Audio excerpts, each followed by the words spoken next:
मेरा first attempt ਸੀਗਾ ਦਿੱਲੀ ਦਾ। ਉਹਦੇ 'ਚ ਮੇਰਾ ਮੇਨਸ ਨਹੀਂ ਕਲੀਅਰ ਹੋਇਆ ਕਿ ਉਸ ਤੋਂ ਬਾਅਦ ਅਗਲਾ ਦਿੱਲੀ ਦਾ ਮੇਨਸ ਵਿਦਿਨ 2 ਜਾਂ 3 ਮੰਥਸ ਹੋ ਗਿਆ ਸੀ, ਤਾਂ ਉਸ 'ਚ ਵੀ ਮੇਰਾ ਪ੍ਰੀ ਕਲਿਮਸ ਕਲੀਅਰ ਹੋ ਗਿਆ but still I couldn't clear mains. ਫਿਰ ਉਸ ਤੋਂ ਬਾਅਦ ਇਮੀਡੀਏਟਲੀ 3 ਮਹੀਨੇ ਬਾਅਦ ਜਾਂ 1.5 ਜਾਂ 2 ਮਹੀਨੇ ਬਾਅਦ ਹਰਿਆਣੇ ਦਾ ਮੇਨ ਸੀਗਾ ਪਿਛਲਾ ਅਟੈਂਪਟ, ਤਾਂ ਉਹ ਵੀ ਨਹੀਂ ਹੋਇਆ। ਤਾਂ ਉਸ ਤੋਂ ਬਾਅਦ ਮੈਂ ਕਾਫੀ ਡਿਸਅਪੋਇੰਟਡ ਜਾਂ ਡਿਸਹਾਰਟਨ ਲਗਾ ਲਓ ਸੀਗਾ ਕਿ ਜਿਹੜਾ ਆਪਣਾ ਇਹ ਮੇਨਸ ਦੇ ਐਗਜ਼ਾਮੀਨੇਸ਼ਨ ਹੈ ਕੋਈ ਸੁਪਰ ਨੈਚੁਰਲ ਹਿਊਮਨ ਬੀਇੰਗਸ ਨਹੀਂ ਹੁੰਦੇ ਕਿ ਉਹ ਆਉਂਦੇ ਉੱਪਰੋਂ ਹੀ ਕਲੀਅਰ ਕਰ ਸਕਦੇ, ਆਪਣੇ ਵੱਸ ਦੀ ਗੱਲ ਨਹੀਂ ਗੀ। ਬਟ ਸਟਿਲ ਮੈਂ ਨਾ ਕਦੇ ਆਪਦੇ ਤੇ ਭਰੋਸਾ ਕਰਨਾ ਨਹੀਂ ਛੱਡਿਆ ਸੀ ਕਿ ਅਗਰ ਮੈਂ ਲਾਈਫ 'ਚ ਇੰਨੀ ਅੱਗੇ ਆ ਗਿਆ ਤਾਂ ਥੋੜ੍ਹਾ ਜਿਹਾ ਮਿਹਨਤ ਹੋਰ ਹੈ, ਥੋੜ੍ਹੀ ਜਿਹੀ ਇੰਪਰੂਵਮੈਂਟ ਦੇਖਣ ਦੀ ਲੋੜ ਹੈ, ਕਰ ਲੂੰਗਾ।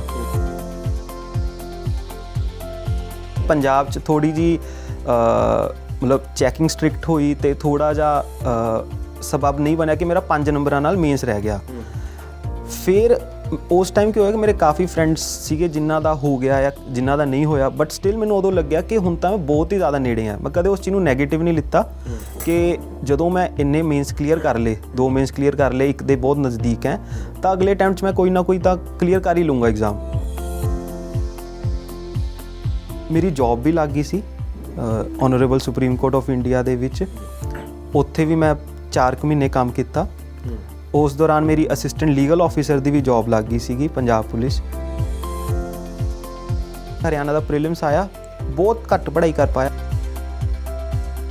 ਦੈਨ ਮੇਨਸ ਆਇਆ, ਮੇਨਸ ਲਈ ਅਟੈਂਪਟ ਦਿੱਤਾ, ਚਲੋ ਉਹੀ ਫੋਰਚੂਨੇਟਲੀ ਕਿ ਸਾਰਾ ਕੁਝ ਗੁੱਡ ਹੋ ਗਿਆ ਅਤੇ ਅਲਟੀਮੇਟਲੀ ਸਿਲੈਕਸ਼ਨ ਵੀ ਹੋ ਗਈ ਹਰਿਆਣਾ 'ਚ। ਕਦੇ ਇਸ ਤਰ੍ਹਾਂ ਦਾ ਹੋਇਆ ਜਿਵੇਂ ਤੁਸੀਂ ਜ਼ਿਕਰ ਕੀਤਾ ਕੋਈ ਇਹੋ ਜਿਹਾ ਪੀਰੀਅਡ ਹੋਵੇ ਨਹੀਂ ਯਾਰ ਹੁਣ ਜੱਜ ਬਣਨ ਦਾ ਸੁਪਨਾ ਛੱਡ ਦਈਏ, ਕੁਝ ਹੋਰ ਦੇਖ ਲੈਂਦੇ? ਫਸਟ ਟਾਈਮ ਜਦੋਂ ਦਿੱਲੀ ਦਾ ਮੇਨਸ ਦਾ ਰਿਜ਼ਲਟ ਆਇਆ, ਕਿਉਂਕਿ ਉਹ ਫਸਟ ਫੇਲੀਅਰ ਸੀ ਲਾਈਫ ਦਾ ਜੋ ਆਪਾਂ ਦੇਖਦੇ ਹਾਂ ਨਾ, ਤਾਂ ਇੰਨਾ ਕੁ ਡਿਸਹਾਰਟਨਿੰਗ ਸੀਗਾ। ਮੈਨੂੰ ਇਹ ਹੋ ਗਿਆ ਸੀ ਕਿ ਯਾਰ ਤਿਆਰੀ ਛੱਡਦੇ ਹਾਂ ਕਿਉਂਕਿ ਇੰਨਾ ਪੜ੍ਹ ਕੇ ਵੀ ਕੁਛ ਨਹੀਂ ਬਣਿਆ ਅਤੇ ਨੰਬਰ ਇੰਨੇ ਘੱਟ ਆ ਗਏ ਅਤੇ ਹੁਣ ਆਪਣੇ ਤੋਂ ਹੋਰ ਹੋਣਾ ਨਹੀਂ ਗਾ। ਕਿ ਮੈਂ ਤਿਆਰੀ ਨਹੀਂ ਛੱਡ ਪਾਉਂਦਾ ਸੀਗਾ ਜਾਂ ਤਿਆਰੀ ਛੱਡਣ ਲੱਗਦਾ ਮੇਰਾ ਐਗਜ਼ਾਮਸ ਕਲੀਅਰ ਹੋਣ ਲੱਗ ਜਾਂਦੇ ਸੀ। ਜਦੋਂ ਮੈਂ ਰਾਜਸਥਾਨ ਦਾ ਇਸ ਅਟੈਂਪਟ ਇਸ ਮਾਈਂਡ ਸੈਟ ਨਾਲ ਲਿੱਤਾ ਸੀ ਚਲੋ ਦੇ ਆਉਂਦੇ, ਬਟ ਉਹਦਾ ਮੇਨਸ ਕਲੀਅਰ ਹੋ ਗਿਆ। ਫਿਰ ਮੈਨੂੰ ਸਮਝ ਆ ਗਿਆ ਕਿ ਮੈਂ ਰਾਈਟ ਟਰੈਕ 'ਤੇ ਹਾਂ, ਬਸ ਥੋੜ੍ਹਾ ਜਿਹਾ ਟਾਈਮ ਦੀ ਗੱਲ ਹੈ, ਅੱਜ ਨਹੀਂ ਤਾਂ ਕੱਲ੍ਹ ਮੇਰਾ ਹੋ ਜਾਊਗਾ। ਨਵੇਂ ਸਟੂਡੈਂਟਸ ਜੀ ਕਿੰਨਾ ਖਰਚਾ ਕੋਸਟ ਕਿੰਨੀ ਕਹੀ, ਜਿਵੇਂ ਅੱਜ ਕੱਲ੍ਹ ਹੁੰਦਾ ਕਹਿੰਦੇ ਕਿ ਪੈਸੇ ਕਿੰਨੇ ਕੁ ਲੱਗੇ, ਕਹਿੰਦੇ ਕਿ ਪੈਸੇ ਦਿੱਤੇ ਔਰ ਉਸ ਤੋਂ ਬਾਅਦ ਸਿਲੈਕਸ਼ਨ ਹੋ ਗਈ, ਕੋਈ ਰਿਸ਼ਵਤ ਵਾਲੀ ਗੇਮ ਹੈਗੀ ਇਹਦੇ ਵਿੱਚ ਜਾਂ ਤੁਸੀਂ ਵੀ ਕੋਈ ਇਹੋ ਜਿਹਾ ਚਾਂਸ ਹੋਵੇ ਕਿ ਆਫਰ ਹੋਇਆ ਹੋਵੇ ਅਜੇ ਇੰਨੇ ਪੈਸੇ ਲੱਗਣਗੇ ਕੋਈ ਨਹੀਂ ਤੁਹਾਡੀ ਸਿਲੈਕਸ਼ਨ ਹੋ ਜੂਗੀ?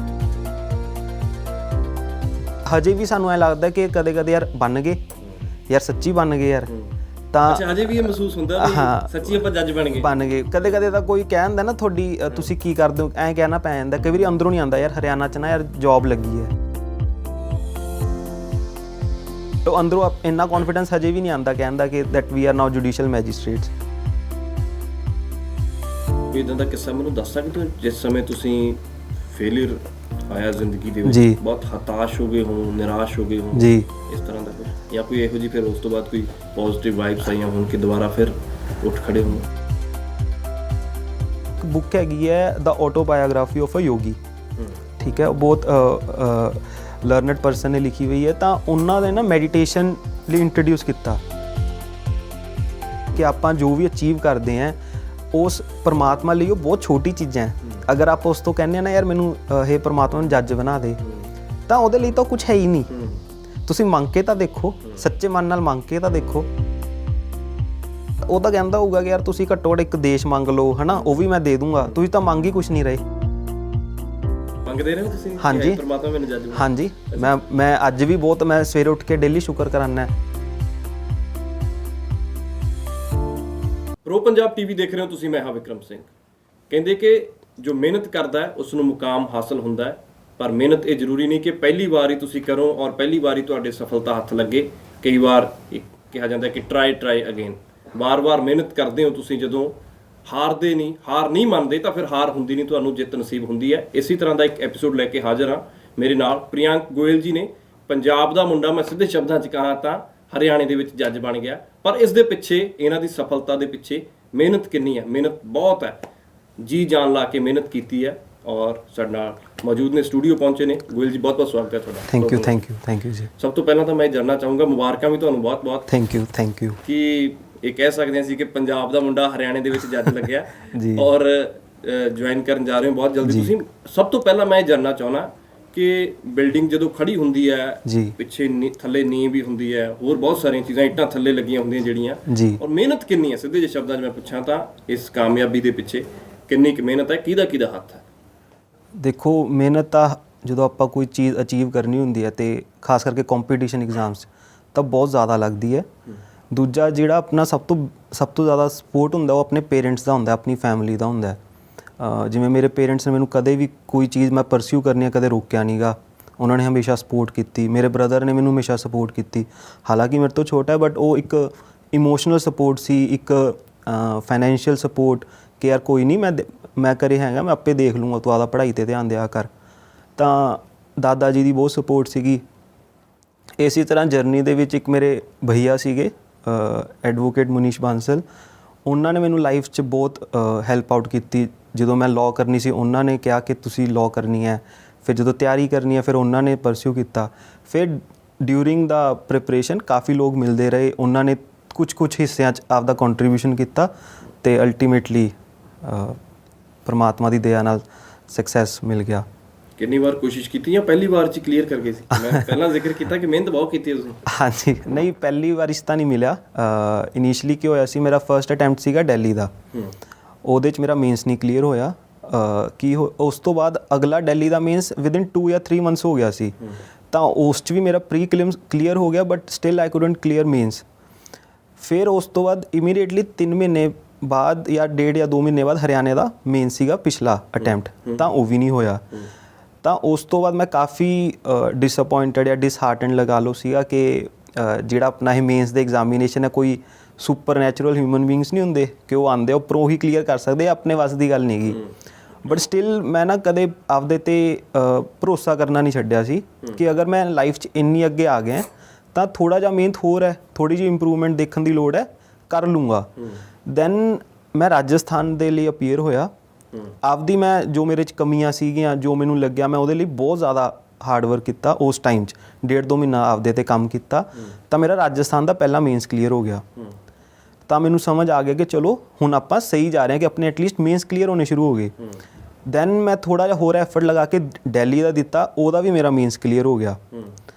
ਫਿਰ ਪੰਜਾਬ ਦਾ ਸੀ, ਕਿਉਂਕਿ ਫਸਟ ਟਾਈਮ ਸਾਰਿਆਂ ਦਾ ਜਿਹੜਾ ਵੀ ਆਪਣੇ ਹੋਮ ਸਟੇਟ ਦਾ ਹੁੰਦਾ ਉਹਨਾਂ ਦਾ ਹੁੰਦਾ ਕਿ ਆਪਣੇ ਖੁਦ ਦੇ ਸਟੇਟ 'ਚ ਆਪਾਂ ਲੱਗੀ ਹੈ ਨਾ, ਅਤੇ ਉਹੀ ਪੈਸ਼ਨ ਨਾਲ ਆਪਾਂ ਕੰਪੀਟੀਸ਼ਨ 'ਚ ਵੀ ਆਉਣਾ ਕਿ ਪੰਜਾਬ 'ਚ ਲੱਗਣਾ ਹੁੰਦਾ। ਦੈਨ ਕੀ ਹੋਇਆ ਕਿ ਪੰਜਾਬ 'ਚ ਥੋੜ੍ਹੀ ਜਿਹੀ ਮਤਲਬ ਚੈਕਿੰਗ ਸਟ੍ਰਿਕਟ ਹੋਈ ਅਤੇ ਥੋੜ੍ਹਾ ਜਿਹਾ ਸਬਬ ਨਹੀਂ ਬਣਿਆ ਕਿ ਮੇਰਾ 5 ਨੰਬਰਾਂ ਨਾਲ ਮੇਨਸ ਰਹਿ ਗਿਆ।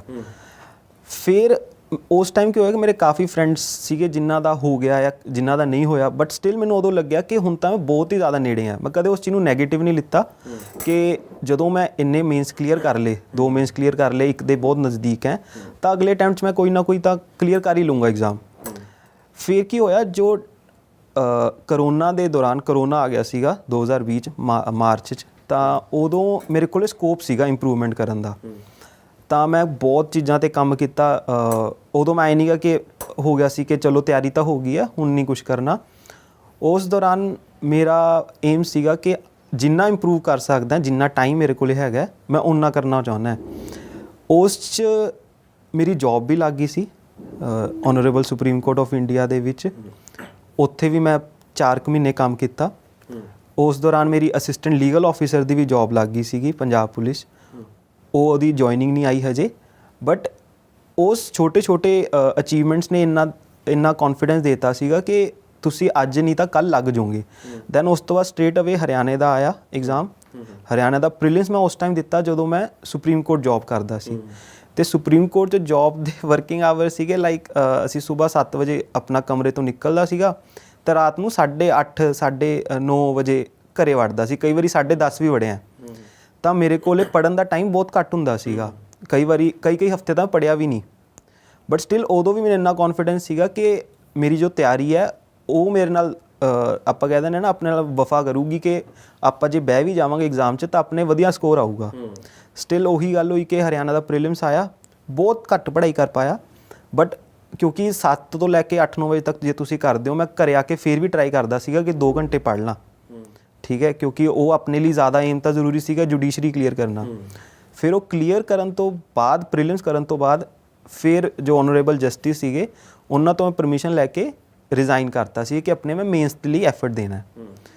ਦੈਨ ਮੇਨਸ ਆਇਆ, ਮੇਨਸ ਲਈ ਅਟੈਂਪਟ ਦਿੱਤਾ, ਚਲੋ ਉਹੀ ਫੋਰਚੂਨੇਟਲੀ ਕਿ ਸਾਰਾ ਕੁਝ ਗੁੱਡ ਹੋ ਗਿਆ ਤੇ ਅਲਟੀਮੇਟਲੀ ਸਿਲੈਕਸ਼ਨ ਵੀ ਹੋ ਗਈ ਹਰਿਆਣਾ 'ਚ। ਠੀਕ ਹੈ, ਸਿਲੈਕਸ਼ਨ ਹੋ ਚੁੱਕੀ ਹੈ ਤੁਹਾਡੀ। ਔਰ ਕਦੇ ਇਸ ਤਰ੍ਹਾਂ ਦਾ ਹੋਇਆ ਜਿਵੇਂ ਤੁਸੀਂ ਜ਼ਿਕਰ ਕੀਤਾ, ਕੋਈ ਇਹੋ ਜਿਹਾ ਪੀਰੀਅਡ ਹੋਵੇ ਨਹੀਂ ਯਾਰ ਹੁਣ ਜੱਜ ਬਣਨ ਦਾ ਸੁਪਨਾ ਛੱਡ ਦਈਏ, ਕੁਝ ਹੋਰ ਦੇਖ ਲੈਂਦੇ? ਹਾਂਜੀ, ਫਸਟ ਟਾਈਮ ਜਦੋਂ ਦਿੱਲੀ ਦਾ ਮੇਨਸ ਦਾ ਰਿਜ਼ਲਟ ਆਇਆ, ਕਿਉਂਕਿ ਉਹ ਫਸਟ ਫੇਲੀਅਰ ਸੀ ਲਾਈਫ ਦਾ ਜੋ ਆਪਾਂ ਦੇਖਦੇ ਹਾਂ ਨਾ, ਤਾਂ ਇੰਨਾ ਕੁ ਡਿਸਹਾਰਟਨਿੰਗ ਸੀਗਾ, ਮੈਨੂੰ ਐ ਹੋ ਗਿਆ ਸੀ ਕਿ ਯਾਰ ਤਿਆਰੀ ਛੱਡਦੇ ਆ, ਕਿਉਂਕਿ ਇੰਨਾ ਪੜ੍ਹ ਕੇ ਵੀ ਕੁਝ ਨਹੀਂ ਬਣਿਆ ਤੇ ਨੰਬਰ ਇੰਨੇ ਘੱਟ ਆ ਗਏ ਤੇ ਹੁਣ ਆਪਣੇ ਤੋਂ ਹੋਰ ਹੋਣਾ ਨਹੀਂਗਾ। ਨਾਲੇ ਆਪਾਂ ਜੇ ਕੁਝ ਟੀਚਿੰਗ ਪ੍ਰੋਫੈਸ਼ਨ 'ਚ ਜਾਂ ਕਿਤੇ ਹੋਰ ਪਰਸਿਊ ਕਰ ਲਾਂਗੇ, ਇਹਨੂੰ ਆਪਾਂ ਛੱਡ ਦਿੰਦੇ ਹਾਂ ਕਿਉਂਕਿ ਆਪਣੇ ਵੱਸ ਦੀ ਹੈ ਨਹੀਂ। ਬਟ ਉਸ ਸਹੀ 2-3 ਦਿਨ ਇਹ ਥੋਟ ਆਇਆ ਦਿਮਾਗ 'ਚ, ਪਰ ਚੌਥੇ ਦਿਨ ਕੀ ਹੋਇਆ ਕਿ ਅਗਲਾ ਦਿੱਲੀ ਦਾ ਪ੍ਰੀਲਿਮਸ ਆ ਗਿਆ ਸੀ। ਮੈਂ ਕਿਹਾ ਯਾਰ ਕੋਈ ਨਹੀਂ, ਚੱਲ ਇਹ ਵੀ ਦੇ ਲੈਂਦੇ ਹਾਂ ਹੁਣ। ਬਟ ਉਹ ਜਿਹੜਾ 2-3 ਦਿਨ ਦਾ ਟਾਈਮ ਪੀਰੀਅਡ ਸੀ, ਮੈਨੂੰ ਲੱਗਦਾ ਆਪਣੀ ਨਾ ਲਾਈਫ ਚੇਂਜ ਕਰ ਦਿੰਦੇ ਆ ਉਹੋ ਜਿਹੇ ਮੂਮੈਂਟਸ।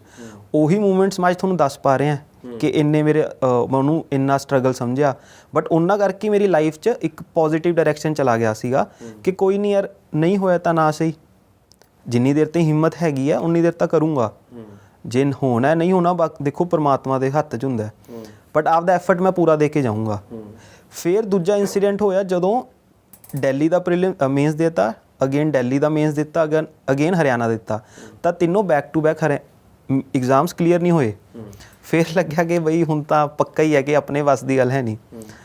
ਸਟਿਲ ਕਿਤੋਂ ਨਾ ਕਿਤੋਂ ਮੇਰੇ ਅੰਦਰ ਹਮੇਸ਼ਾ ਰਹਿੰਦੀ ਸੀ ਹਿੰਮਤ, ਜਾਂ ਪਰਮਾਤਮਾ ਚਾਹੁੰਦਾ ਸੀਗਾ ਕਿ ਬਣਾ, ਉਹ ਆ ਜਾਂਦਾ ਸੀਗਾ ਕਿ ਮੈਂ ਤਿਆਰੀ ਨਹੀਂ ਛੱਡ ਪਾਉਂਦਾ ਸੀਗਾ, ਜਾਂ ਤਿਆਰੀ ਛੱਡਣ ਲੱਗਦਾ ਮੇਰਾ ਐਗਜ਼ਾਮਸ ਕਲੀਅਰ ਹੋਣ ਲੱਗ ਜਾਂਦੇ ਸੀ। ਜਦੋਂ ਮੈਂ ਰਾਜਸਥਾਨ ਦਾ ਇਸ ਅਟੈਂਪਟ ਇਸ ਮਾਈਂਡਸੈਟ ਨਾਲ ਲਿੱਤਾ ਸੀ, ਚਲੋ ਦੇ ਆਉਂਦੇ ਹਾਂ, ਬਟ ਉਹਦਾ ਮੇਨਸ ਕਲੀਅਰ ਹੋ ਗਿਆ। ਫਿਰ ਮੈਨੂੰ ਸਮਝ ਆ ਗਿਆ ਕਿ ਮੈਂ ਰਾਈਟ ਟਰੈਕ 'ਤੇ ਹਾਂ, ਬਸ ਥੋੜ੍ਹਾ ਜਿਹਾ ਟਾਈਮ ਦੀ ਗੱਲ ਹੈ, ਅੱਜ ਨਹੀਂ ਤਾਂ ਕੱਲ੍ਹ ਮੇਰਾ ਹੋ ਜਾਊਗਾ। ਇਹਦੇ ਪਿੱਛੇ ਮੈਂ ਇਹ ਵੀ ਜਾਣਨਾ ਚਾਹੂੰਗਾ ਕਿ ਜਿਹੜੇ ਦੇਖਣ ਵਾਲੇ ਹੋਣਗੇ ਉਹਨਾਂ ਨੂੰ ਇਹ ਵੀ ਸਮਝ ਲੱਗੇ, ਜਾਂ ਨਵੇਂ ਸਟੂਡੈਂਟਸ ਜੀ ਕਿੰਨਾ ਖਰਚਾ, ਕੋਸਟ ਕਿੰਨੀ ਕਹੀ, ਜਿਵੇਂ ਅੱਜ ਕੱਲ੍ਹ ਹੁੰਦਾ ਕਹਿੰਦੇ ਕਿ ਪੈਸੇ ਕਿੰਨੇ ਕੁ ਲੱਗੇ? ਦੇਖੋ, ਜਦੋਂ ਮੇਰੀ ਗ੍ਰੈਜੂਏਸ਼ਨ ਕੰਪਲੀਟ ਹੋਈ ਪੰਜਾਬ ਯੂਨੀਵਰਸਿਟੀ ਤੋਂ, ULS ਤੋਂ ਮੈਂ ਪੜ੍ਹਿਆ ਹੋਇਆ, 5 ਈਅਰ ਲਾਅ ਕੰਪਲੀਟ ਕਰਨ ਤੋਂ ਬਾਅਦ ਦਿੱਲੀ ਜਿੱਥੇ ਮੈਂ ਕੋਚਿੰਗ ਕੀਤੀ ਹੈ ਰਾਹੁਲ IAS ਤੇ, ਉੱਥੇ ਥੋੜ੍ਹੀ ਜਿਹੀ ਕੰਪੈਰੇਟਿਵਲੀ ਫੀਸ ਜ਼ਿਆਦਾ ਹੈ ਬਾਕੀ ਇੰਸਟੀਟਿਊਟਸ ਨਾਲੋਂ, ਅਤੇ ਉੱਥੋਂ ਦਾ ਰਹਿਣਾ ਦਿੱਲੀ ਦਾ ਵੈਸੇ ਹੀ ਕੋਸਟਲੀ ਆ ਅਗਰ ਤੁਸੀਂ 1 ਮਹੀਨੇ ਦਾ ਲਗਾ ਕੇ ਚੱਲਦੇ ਹੋ। ਅਤੇ ਦਿੱਲੀ ਜਦੋਂ ਮੈਂ ਰਿਹਾ ਸੀ ਤਾਂ ਮੇਰਾ ਮਾਈਂਡਸੈਟ ਕਲੀਅਰ ਸੀ, ਮੈਂ ਉੱਥੇ ਐਗਜ਼ਾਮ ਕਲੀਅਰ ਕਰਨ ਜਾਣਾ, ਤਾਂ ਮੈਂ ਆਪਦਾ ਸਿੰਗਲ ਰੂਮ ਲਿੱਤਾ ਸੀ।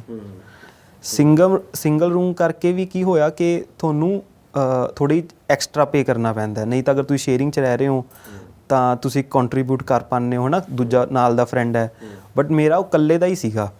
ਫਿਰ ਉਸ ਤੋਂ ਬਾਅਦ ਇੱਥੇ ਆ ਕੇ ਜਦੋਂ ਉੱਥੋਂ ਕੰਪਲੀਟ ਹੋ ਗਿਆ, 1 ਸਾਲ ਤੋਂ ਥੋੜ੍ਹਾ ਜਿਹਾ ਘੱਟ ਰਿਹਾ, ਫਿਰ ਉੱਥੋਂ ਦੀ ਇੱਥੇ ਵਾਪਸ ਆਇਆ, LLM ਕੀਤੀ, ਉਹਦੇ ਵੀ ਐਜੂਕੇਸ਼ਨ ਤਾਂ ਪਰਸਿਊ ਕਰ ਹੀ ਰਿਹਾ ਸੀ ਨਾਲ LLM ਕੰਪਲੀਟ ਹੋਣ ਤੋਂ ਬਾਅਦ PhD ਵੀ ਪਰਸਿਊ ਕਰ ਰਿਹਾ, ਨਾਲ ਡਿਪਲੋਮਾ ਚੱਲ ਰਿਹਾ ਸਾਈਬਰ ਲਾਅ ਦਾ।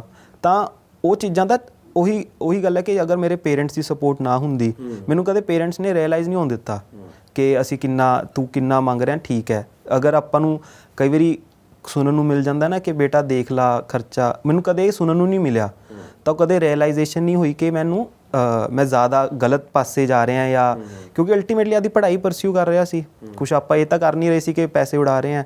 ਹੋਸਟਲ 'ਚ ਰਹਿ ਰਹੇ ਸੀਗੇ ਇੱਥੇ ਵੀ ਜਦੋਂ ਆਇਆ LLM ਕਰਨ, ਉਸ ਤੋਂ ਬਾਅਦ ਮੈਂ ਘਰ ਹੀ ਚਲਾ ਗਿਆ ਸੀ, ਘਰੇ ਰਹਿ ਕੇ ਤਿਆਰੀ ਪਰਸਿਊ ਕੀਤੀ। ਦੈਨ ਮੈਂ ਦਿੱਲੀ ਜੋਬ ਕੀਤੀ, ਉੱਥੇ ਮੇਰੀ ਇਨਕਮ ਸ਼ੁਰੂ ਹੋ ਗਈ ਸੀ, ਮੇਰੀ ਫਸਟ ਜੋਬ ਸੀਗੀ, ਤਾਂ ਉਹ ਵੀ ਥੋੜ੍ਹਾ ਈਜ਼ੀ ਰਿਹਾ। ਮੈਨੂੰ ਇਹ ਦੱਸੋ ਕਿ ਇਹ ਅਕਸਰ ਹੁੰਦਾ, ਦੇਖਣ ਨੂੰ ਮਿਲਦਾ, ਸੁਣਨ ਨੂੰ ਵੀ ਮਿਲਦੀਆਂ ਇਹ ਚੀਜ਼ਾਂ, ਕਹਿੰਦੇ ਕਿ ਪੈਸੇ ਦਿੱਤੇ ਔਰ ਉਸ ਤੋਂ ਬਾਅਦ ਸਿਲੈਕਸ਼ਨ ਹੋ ਗਈ, ਕੋਈ ਰਿਸ਼ਵਤ ਵਾਲੀ ਗੇਮ ਹੈਗੀ ਇਹਦੇ ਵਿੱਚ, ਜਾਂ ਤੁਸੀਂ ਵੀ ਕੋਈ ਇਹੋ ਜਿਹਾ ਚਾਂਸ ਹੋਵੇ ਕਿ ਆਫਰ ਹੋਇਆ ਹੋਵੇ ਜੇ ਇੰਨੇ ਪੈਸੇ ਲੱਗਣਗੇ, ਕੋਈ ਨਹੀਂ ਤੁਹਾਡੀ ਸਿਲੈਕਸ਼ਨ ਹੋ ਜੂਗੀ? ਦੇਖੋ, ਮੇਰਾ ਤਾਂ ਐਕਸਪੀਰੀਅੰਸ ਇਹ ਰਿਹਾ, ਮੇਰੇ ਪਿਛਲੇ 3 ਐਗਜ਼ਾਮ ਕਲੀਅਰ ਹੈ ਕਿ ਜਦੋਂ ਮੈਂ ਦਿੱਲੀ ਦਾ ਇੰਟਰਵਿਊ ਦਿੱਤਾ, ਉਦੋਂ ਮੇਰਾ ਜਿਹੜਾ ਇੰਟਰਵਿਊ ਸਕੋਰ ਸੀ ਟੌਪ 10 'ਚ ਸੀਗਾ। ਜਦੋਂ ਮੈਂ ਸੁਪਰੀਮ ਕੋਰਟ ਦਿੱਤਾ ਸੀ ਇੰਟਰਵਿਊ, ਉਦੋਂ ਮੇਰਾ ਟੌਪ 5 'ਚ ਹੀ ਸੀਗਾ। ਹੁਣ ਇੱਥੇ ਹਰਿਆਣਾ ਜੋ ਰਿਜ਼ਲਟ ਹੈ ਮੇਰਾ ਇੰਟਰਵਿਊ 'ਚ ਟੌਪ ਮਤਲਬ 15-20 'ਚ ਤਾਂ ਹੈਗਾ, ਮਤਲਬ ਅੱਛੇ ਨੰਬਰ ਹੈ ਮੇਰੇ ਇੰਟਰਵਿਊ 'ਚ। ਤਾਂ ਉਦੋਂ ਵੀ ਮੈਨੂੰ ਦਿੱਲੀ ਦੇ ਇੰਟਰਵਿਊ 'ਚ ਕਿਹਾ ਬੱਚਿਆਂ ਨੇ ਕਿ ਯਾਰ ਇੱਥੇ ਤਾਂ ਪੱਕਾ ਪੈਸਾ ਚੱਲਦਾ, ਇਹ ਚੱਲਦਾ, ਉਹ ਚੱਲਦਾ, ਕਿਉਂਕਿ ਇੱਕ ਪਰਸੈਪਸ਼ਨ ਕ੍ਰੀਏਟ ਹੋ ਜਾਂਦੀ ਹੈ ਨਾ, ਕੁਝ ਸਟੂਡੈਂਟਸ ਬਣਾਉਂਦੇ ਆ, ਬਾਕੀ ਸਾਰੇ ਸਟੂਡੈਂਟਸ ਨਾਰਮਲੀ ਆਪਦਾ ਹਾਰਡ ਵਰਕ ਤੇ ਕਿ ਯਾਰ ਆਪਦਾ ਪੜ੍ਹਾਈ ਕਰਨਾ, ਲੱਗਣਾ ਲੱਗ ਜਾਾਂਗੇ, ਨਹੀਂ ਲੱਗਣਾ ਨਹੀਂ ਲੱਗਾਂਗੇ। ਫਿਰ ਸੁਪਰੀਮ ਕੋਰਟ 'ਚ ਕਿਹਾ ਗਿਆ ਕਿ ਨਹੀਂ ਯਾਰ ਐਂ ਹੋ ਜੂ। ਮੈਂ ਕਦੇ ਉਸ ਚੀਜ਼ ਤੇ ਵਿਸ਼ਵਾਸ ਨਹੀਂ ਕੀਤਾ ਸੀ। ਨਾਲ ਦੇ ਕਹਿੰਦੇ ਸੀ ਕਿ ਪੈਸਾ ਚੱਲਦਾ, ਹੁਣ ਮੇਨਸ ਤੁਸੀਂ ਕਲੀਅਰ ਕਰ ਲੈਂਦੇ ਹੋ ਔਰ ਇੰਟਰਵਿਊ ਦੇ ਵਿੱਚ ਪਾਸ ਹੋਣ ਲਈ ਰਿਸ਼ਵਤ ਦੇਣੀ ਪੈਂਦੀ ਹੈ। ਹਾਂ, ਇਹ ਨਾਲ ਦੇ ਜਿਹੜਾ ਮੇਰਾ ਸਰਕਲ ਸੀ ਬਹੁਤ ਪੋਜ਼ਿਟਿਵ ਸੀ। ਉਹ ਹਮੇਸ਼ਾ ਆਪਦਾ ਤਿਆਰੀ ਤੇ ਲੈ ਕੇ ਕਹਿੰਦੇ ਯਾਰ ਆਪਾਂ ਤਿਆਰੀ ਕਰਨੀ ਹੈ, ਬਾਕੀ ਦੇਖੀ ਜਾਓ। ਬਟ ਇੱਕ ਪਰਸੈਪਸ਼ਨ ਕੁਛ ਨਾ ਕੁਛ ਸਟੂਡੈਂਟਸ ਹੁੰਦਾ ਹੈ ਕਿ ਯਾਰ ਇਹਦਾ ਹੋ ਗਿਆ, ਸਾਡਾ ਹੋਇਆ ਨਹੀਂ, ਇਸ ਕਰਕੇ ਕੁਛ ਨਾ ਕੁਛ ਹੋਇਆ ਹੋਣਾ। ਬਟ ਉਹ ਇਹ ਨਹੀਂ ਸਮਝਦੇ, ਦੇਖੋ ਹਰ ਕਿਸੇ ਦੀ ਜਰਨੀ ਹੈ। ਹੁਣ ਮੈਂ ਇੰਨਾ ਸਟਰਗਲ ਕੀਤਾ, ਠੀਕ ਹੈ, ਇੰਨਾ ਬਹੁਤ ਬੱਚਿਆਂ ਨੇ, ਕਈ ਬੱਚੇ ਮੇਰੇ ਤੋਂ ਬਹੁਤ ਵੱਡੇ ਨੇ, ਕਈ ਬੱਚੇ ਬਹੁਤ ਯੰਗ ਨੇ, ਤਾਂ ਹਰ ਤੇ ਆਪਾਂ ਉਹ ਐਲੀਗੇਸ਼ਨ ਨਹੀਂ ਲਗਾ ਸਕਦੇ ਨਾ ਕਿ ਤੇ ਇਹ ਕਹਿਣਾ ਕਿੱਡਾ ਗਲਤ ਹੈ ਕਿ ਇੰਨੇ ਮਤਲਬ ਓਨਰੇਬਲ ਹਾਈ ਕੋਰਟਸ ਜਿਹੜਾ ਆਪਣੇ ਜਸਟਿਸ ਨੂੰ ਡਿਲੀਵਰ ਕਰ ਰਿਹਾ ਥਰੂ ਆਊਟ ਆਰ ਕੰਟਰੀ, ਉਹਨਾਂ ਤੇ ਕਹਿਣਾ ਕਿ ਯਾਰ ਉਸ ਪ੍ਰੋਸੈਸ 'ਚ ਕਿੰਨਾ ਗਲਤੀ ਹੈ। ਉਹਨਾਂ ਨੇ ਜਦੋਂ ਮੇਰਾ ਇੰਟਰਵਿਊ ਹੋਇਆ, ਮੇਰਾ ਇੰਟਰਵਿਊ ਮੈਂ ਬਾਹਰ ਆ ਕੇ ਆਪਣੇ ਫਰੈਂਡਸ ਨੂੰ ਦੱਸਿਆ, ਉਹ ਕਹਿੰਦੇ ਤੇਰਾ ਇੰਟਰਵਿਊ ਬਹੁਤ ਸੋਹਣਾ ਹੋਇਆ ਤੇ ਮੈਨੂੰ ਜਸਟੀਫਾਈਡ ਨੰਬਰ ਮਿਲ ਗਏ, ਕਿਸੇ ਇੱਕ ਅੱਧੇ ਦਾ ਨਹੀਂ। ਇਹ ਪਰਸੈਪਸ਼ਨ ਜਿਹੜੀ ਤੁਸੀਂ ਕਹਿ ਰਹੇ ਹੋ, ਇਹ ਪਰਸੈਪਸ਼ਨ ਕ੍ਰੀਏਟ ਉਹੀ ਕਰਦੇ ਜਿਹੜੇ ਰਹਿ ਜਾਂਦੇ ਆ ਜਾਂ ਜਿਹੜੇ ਜਿਨ੍ਹਾਂ ਨੇ ਬਾਕੀਆਂ ਨੂੰ ਵੀ ਖਰਾਬ ਕਰਨਾ ਹੁੰਦਾ?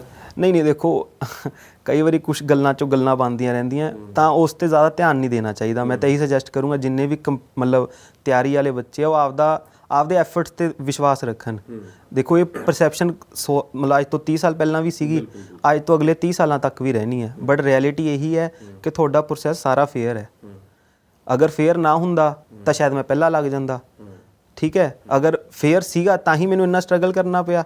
ਤੇ ਹਜੇ ਵੀ ਸਾਨੂੰ ਐਂ ਲੱਗਦਾ ਕਿ ਕਦੇ ਯਾਰ ਬਣ ਗਏ, ਯਾਰ ਸੱਚੀ ਬਣ ਗਏ ਯਾਰ, ਤਾਂ ਅੱਛਾ ਹਜੇ ਵੀ ਇਹ ਮਹਿਸੂਸ ਹੁੰਦਾ ਵੀ ਸੱਚੀ ਆਪਾਂ ਜੱਜ ਬਣ ਗਏ। ਕਦੇ ਤਾਂ ਕੋਈ ਕਹਿ ਦਿੰਦਾ ਨਾ ਤੁਹਾਡੀ ਤੁਸੀਂ ਕੀ ਕਰਦੇ ਹੋ, ਐਂ ਕਹਿਣਾ ਪੈ ਜਾਂਦਾ। ਕਈ ਵਾਰੀ ਅੰਦਰੋਂ ਨਹੀਂ ਆਉਂਦਾ ਯਾਰ ਹਰਿਆਣਾ 'ਚ ਨਾ ਯਾਰ ਜੌਬ ਲੱਗੀ ਹੈ, ਮਤਲਬ ਅੰਦਰੋਂ ਇੰਨਾ ਕੌਨਫੀਡੈਂਸ ਹਜੇ ਵੀ ਨਹੀਂ ਆਉਂਦਾ ਕਹਿੰਦਾ ਕਿ that we are now judicial magistrates.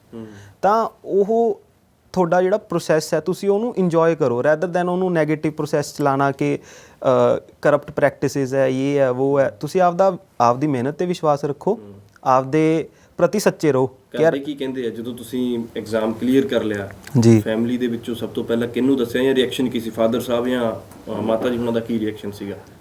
ਸਭ ਤੋਂ ਪਹਿਲਾਂ ਉਸ ਟਾਈਮ ਘਰੇ ਮੰਮਾ ਹੀ ਸੀਗੇ, ਪਾਪਾ ਸ਼ੌਪ 'ਤੇ ਸੀਗੇ। ਤਾਂ ਮੰਮਾ ਨੂੰ ਮੈਂ ਦੱਸਿਆ ਕਿ ਮੰਮਾ ਰੋਟੀ ਖਾ ਰਹੇ ਸੀ, ਉਸ ਦਿਨ ਚੱਕਰੀ ਸੀਗੀ ਤੇ ਉਦੋਂ ਇਹ ਮੰਮਾ ਰੋਟੀ ਖਾ ਰਹੇ ਸੀਗੇ, ਉਦੋਂ ਵਰਤ ਤੋੜ ਕੇ ਤੇ ਮੈਂ ਗਿਆ। ਮੈਂ ਕਿਹਾ ਮੰਮੀ ਹਰਿਆਣੇ ਦਾ ਰਿਜ਼ਲਟ ਆ ਗਿਆ। ਕਹਿੰਦੇ ਫੇਰ? ਕਹਿੰਦੇ ਤੇਰਾ ਹੋ ਗਿਆ? ਮੈਂ ਕਿਹਾ ਹਾਂਜੀ ਹੋ ਗਿਆ।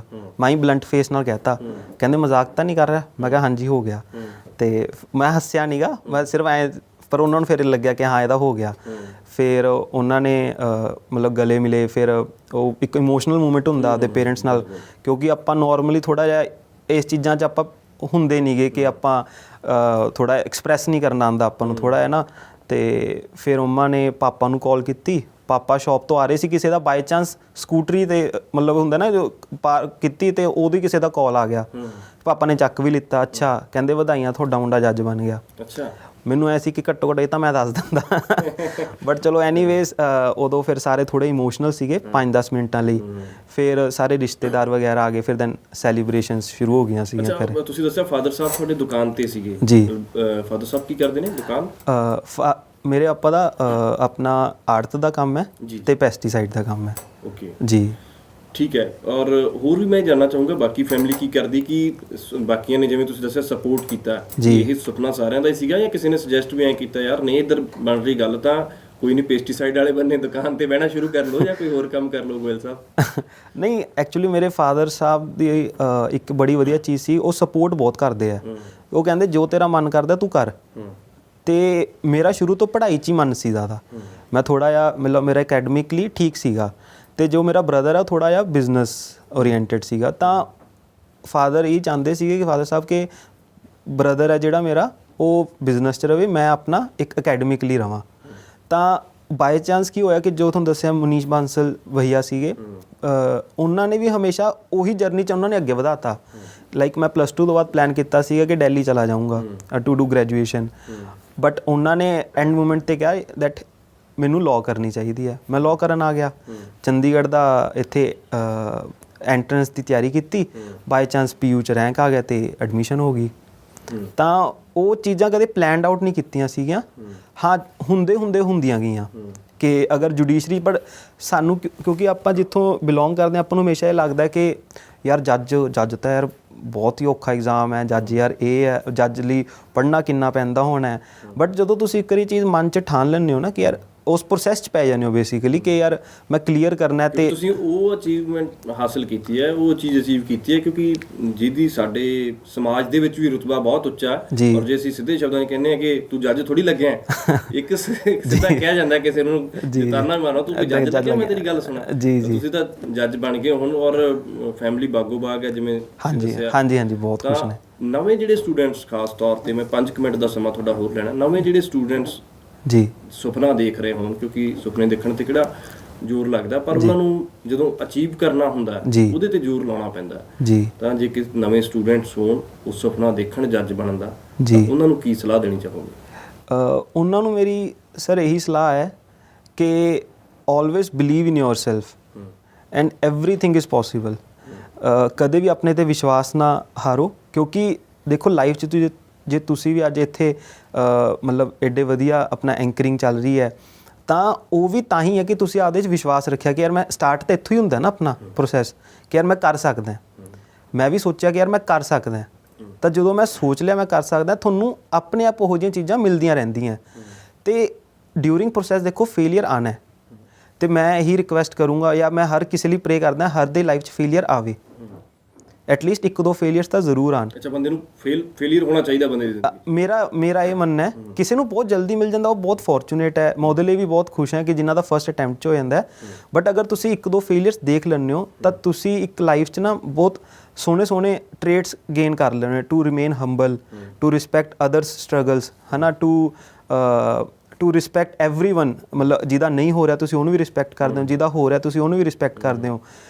ਤਾਂ ਜਿਹੜਾ ਇਹ ਜਰਨੀ ਹੈ ਹਮੇਸ਼ਾ ਆਪਣੇ ਤੇ ਵਿਸ਼ਵਾਸ ਰੱਖੋ ਤੇ ਸੱਚੇ ਰਹੋ, ਬੀ ਟਰੂ ਟੂ ਯੋਰਸੈਲਫ ਕਿ ਅਗਰ ਮੇਰੀ ਤਿਆਰੀ ਘੱਟ ਹੈ ਤਾਂ ਯਾਰ ਘੱਟ ਹੈ। ਆਏ ਨਹੀਂ ਮੰਨਣਾ ਕਿ ਯਾਰ ਮੇਰੀ ਤਿਆਰੀ ਤਾਂ ਘੱਟ ਹੈ ਬਟ ਆਪਦੇ ਆਪ ਨੂੰ ਝੂਠ ਬੋਲੀ ਜਾਣਾ ਕਿ ਯਾਰ ਨਹੀਂ ਮੇਰਾ ਤਾਂ ਤਿਆਰੀ ਠੀਕ ਹੈ। ਜਿਵੇਂ ਮੈਂ ਇੱਕ ਐਗਜ਼ਾਮਪਲ ਕਹਿ ਦਿੰਦਾ ਕਿ ਜਿਵੇਂ ਮੇਰਾ ਪੰਜਾਬ ਦਾ ਜੋ ਮੇਨ ਸੀਗਾ ਉਹਦੇ ਸਾਨੂੰ ਇੰਗਲਿਸ਼ 'ਚ ਇੱਕ ਕਰੈਕਸ਼ਨਸ ਪਾਰਟ ਹੈ। ਮੈਂ ਜਦੋਂ ਐਗਜ਼ਾਮ 'ਚ ਬੈਠਾ ਸੀ ਮੈਨੂੰ ਲਿਟਰਲੀ ਐਂ ਲੱਗਿਆ ਕਿ ਮੈਨੂੰ ਇਹ ਕਿਉਂ ਨਹੀਂ ਆਉਂਦੇ, ਤਾਂ ਮੈਨੂੰ ਉਹ ਜਿਹੜਾ ਫੀਲਿੰਗ ਹੁੰਦੀ ਹੈ ਨਾ ਨਹੀਂ ਆਉਣ ਵਾਲੀ, ਉਹ ਮੈਨੂੰ ਅੱਜ ਵੀ ਕਾਫੀ ਯਾਦ ਹੈ ਤਰੀਕੇ ਨਾਲ ਕਿ ਯਾਰ ਹਾਂ ਉਹ ਫੀਲਿੰਗ ਸੀਗੀ ਮੇਰੀ। ਤਾਂ ਕਰੋਨਾ ਟਾਈਮ ਮੈਂ ਕੀ ਕੀਤਾ, ਮਤਲਬ ਕੋਈ ਵੀ ਬੱਚਾ ਕਿ ਜਾਂ ਤਾਂ ਟਿਊਸ਼ਨ ਲੈ ਲਓ ਇੰਗਲਿਸ਼ ਦੀ ਜਾਂ 1 ਬੁੱਕ ਕਵਰ ਕਰ ਲੂ ਜਾਂ 2 ਬੁੱਕਸ ਕਵਰ ਕਰ ਲੂ, ਮੈਂ 6 ਬੁੱਕਸ ਲੈ ਕੇ ਆਇਆ ਜਸਟ ਟੂ ਮੇਕ ਸ਼ੋਰ ਕਿ ਅਗਰ ਹਰਿਆਣਾ 'ਚ ਮੈਂ ਬੈਠ ਰਿਹਾ ਤਾਂ ਕਰੈਕਸ਼ਨਸ ਮੇਰਾ ਇੱਕ ਵੀ ਨੰਬਰ ਨਹੀਂ ਗਲਤ ਹੋਣਾ ਚਾਹੀਦਾ। ਤਾਂ ਮੇਰੇ 25 ਚੋਂ 25 ਮੇਰੇ ਸਹੀ ਸੀਗੇ ਅਤੇ ਮੈਂ ਹਾਰਡਲੀ 5 ਮਿੰਟ ਲਗਾਇਆ ਆਪਣੇ ਕਰੈਕਸ਼ਨਸ 'ਤੇ। ਜਿਹੜੀ ਚੀਜ਼ ਤੁਹਾਨੂੰ ਨਹੀਂ ਆਉਂਦੀ ਮੈਂ ਆਪਦੇ ਨਾਲ ਸੱਚਾ ਰਿਹਾ ਕਿ ਯਾਰ ਮੈਨੂੰ ਕਰੈਕਸ਼ਨਸ ਨਹੀਂ ਆਉਂਦੀ, ਹਾਂ ਠੀਕ ਹੈ ਨਹੀਂ ਆਉਂਦੀ ਮੈਂ ਇਸ 'ਤੇ ਕੰਮ ਕਰੂੰਗਾ, ਮੇਰੇ 'ਚ ਆਹ ਕਮੀ ਹੈ ਮੈਂ ਉਸ 'ਤੇ ਕੰਮ ਕਰੂੰਗਾ। ਬਸ ਆਪਦੇ 'ਤੇ ਵਿਸ਼ਵਾਸ ਕਰਨਾ ਨਾ ਛੱਡੋ ਅਤੇ ਆਪਣੇ ਮਾਂ ਪਿਓ ਨੂੰ ਹਮੇਸ਼ਾ ਰਿਸਪੈਕਟ ਦਿਓ।